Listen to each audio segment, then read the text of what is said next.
Timnas Indonesia menjadi juara Piala AFF U19 2024 setelah menang melawan Thailand pada Senin 29 Juli 2024 malam.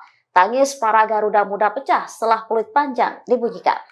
Gol tunggal Jens Revan 17 tahun membantu Timnas U19 Indonesia mengalahkan Thailand di final dengan skor 1-0.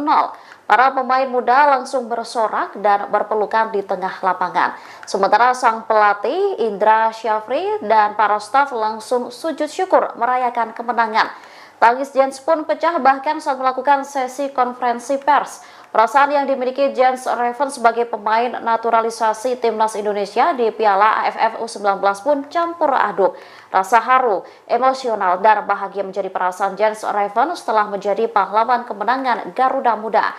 Jens mengaku sangat senang bisa mencetak gol kemenangan bagi negaranya di partai final. Kemenangan ini sebagai obat setelah penantian 11 tahun. Presiden Joko Widodo hingga Ketua PSSI Erick Thohir memberikan selamat. Sementara pelatih Timnas Sintayong ikut berbahagia atas kemenangan Timnas U19. Download Tribun X sekarang. Menghadirkan lokal menjadi Indonesia.